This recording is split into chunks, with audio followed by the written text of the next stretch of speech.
নমস্কার বন্ধুরা, education culture YouTube চ্যানেলে তোমাদের স্বাগতম। তো দেখো, কালকে তোমাদের যে নোটিশটা বা পেপার কাটিংটা বেরিয়েছিল এবং সেই রিলেটেড সমস্ত আপডেট আমি চ্যানেলে দিয়ে দিয়েছি, তোমরা সেই ভিডিওগুলি দেখে নিতে পারো। তো আজকের এই ভিডিওতে আমি একটা বিষয় নিয়ে আলোচনা করব যে তোমরা অনেকেই মনে করো যে একটা র্যাঙ্ক পাওয়ার পর, ঠিক আছে, কোন কলেজটা বেস্ট বা কোন কলেজটা কি। তোমরা অনেকে ইউটিউবে এরকম সার্চও করে থাকো যে টপ 10 পলিটেকনিক কলেজ কোনগুলি। দেখো, সত্যি বলতে গেলে যদি তোমরা বলো যে টপ র্যাঙ্ক বা টপ কলেজের কথা, তাহলে এটা কিন্তু অনেক দিক থেকে ভাববার বিষয়। মেন হচ্ছে যে তোমাদের কলেজগুলির তিনটে জিনিস তোমাদিকে দেখতে হবে। একটা হচ্ছে তোমাদের কলেজ AICTE বা all India council of technical and vocational education, মানে all India council of technical education যেটা রয়েছে তার আন্ডার বা অন্তর্ভুক্ত কিনা।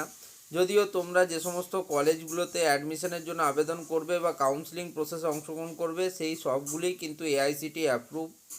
দ্বিতীয় বিষয়টা হচ্ছে তোমাদের কলেজের রিসেন্ট প্লেসমেন্ট কত। তোমাদের কলেজে ধরো তুমি যে কলেজে অ্যাডমিশন নিচ্ছ সেই কলেজে 5 ইয়ার্স আগে খুব ভালো প্লেসমেন্ট দিত, বাট অ্যাজ অফ নাও 2022, 21, 22, 23 এর প্লেসমেন্ট রেশিও কেমন হয়েছে বা কতগুলো কোম্পানি এসছে, হায়েস্ট সিটিসি কত পেয়েছে বা লোয়েস্ট সিটিসি কত পেয়েছে, কতজন স্টুডেন্ট ব্যাচ ওয়াইজ পেয়েছে যে চাকরি, বা ধরো ইলেকট্রিক্যালে কতজন স্টুডেন্ট এখন অবধি আছে যারা কিন্তু কোনো জব ভ্যাকেন্সি পায়নি বা যারা জব পেয়ে গেছে, সেই রকম ক্যান্ডিডেটদের সাথে তোমাদের কিন্তু দেখতে হবে। সেটা রিসেন্ট প্লেসমেন্ট, মানে রিসেন্ট 3 ইয়ার্সের প্লেসমেন্ট তোমাকে দেখতেই হবে। আর তৃতীয় বিষয় হচ্ছে, দেখো সত্যি বলতে গেলে প্র্যাকটিক্যাল ক্লাসেস কিন্তু খুব খুব ইম্পর্টেন্ট। এখন আমরা বর্তমানে যখন আমরা বিভিন্ন জবের সাথে যুক্ত হয়েছি, যে স্টুডেন্টরা রয়েছি তারাও কিন্তু অনুভব করতে পারছি যে প্র্যাকটিক্যালটা কিন্তু খুব ইম্পর্ট্যান্ট ছিল, যেটা কিন্তু হয়তো আমাদের সময়ে কোভিড-19 একটা পরিস্থিতি ছিল এবং তার পরবর্তীকালে অনেকটাই কিন্তু লকডাউনের সময়টা কেটেছে। তাই বলতে গেলে সেই সময়ের জন্য কিন্তু আমাদের যদিও প্র্যাকটিক্যালটা হয়নি, বাট আজকে স্টুডেন্টদের কাছে জিজ্ঞেস করলাম যারা রয়েছে, সেই স্টুডেন্টরাও বলছে যে তাদেরও কিন্তু খুব ভালো প্র্যাকটিক্যাল হচ্ছে না। ফলে সেই হিসাবে যদি বলতে যাই তাহলে তোমাকে অবশ্যই একটু চেক করে নিতে হবে যারা সেকেন্ড ইয়ার বা থার্ড ইয়ারে রয়েছে সেই কলেজে তাদের প্র্যাকটিক্যালগুলো কেমন হচ্ছে। প্র্যাকটিক্যাল কিন্তু খুব খুব ইম্পর্টেন্ট একটা। আর দেখো, সত্যি বলতে গেলে কলেজ বা ইউনিভার্সিটি বা পলিটেকনিক কলেজ সবটাই হচ্ছে এটা রাজনীতির কোনো জায়গা তো নয়। এটা হচ্ছে শুধুমাত্র শিক্ষাঙ্গন, যেখানে পড়াশোনা করবে স্টুডেন্টরা এসে তারা কিন্তু একটা ভালো জব ভ্যাকেন্সি পাবে, সব কিছু। তো তোমাদের মূল উদ্দেশ্য হওয়া উচিত সেটাই, বিভিন্ন দলের সাথে যুক্ত হওয়া বা এই সমস্ত কিছু কিন্তু তোমরা এই সময়ে করবে না। এবার আসি টপ পলিটেকনিকগুলোর কথায়। যদি বলো, সত্যি বলতে গেলে পশ্চিমবাংলায় পলিটেকনিক কলেজ প্রচুর রয়েছে বর্তমান সময়ে। গভর্নমেন্টও রয়েছে, প্রাইভেটের মধ্যেও কিছু কলেজ রয়েছে যেগুলো সত্যিই ভালো।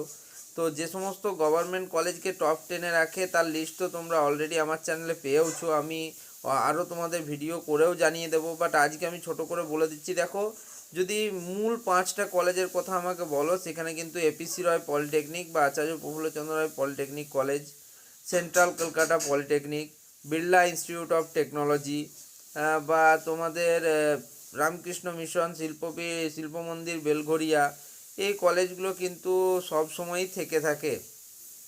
তাছাড়া তোমার জেলার যদি তুমি বেস্ট কলেজের বলো, তাহলে কিন্তু সব জেলাতেই বেস্ট বেস্ট কিছু কলেজ রয়েছে। যেমন জলপাইগুড়িতে রয়েছে জলপাইগুড়ি পলিটেকনিক, ঠিক আছে, সেটা একটা ভালো কলেজ। দার্জিলিংয়ে রয়েছে দার্জিলিং পলিটেকনিক, মালদায় রয়েছে Malda polytechnic and SN Ratua SN Bose polytechnic.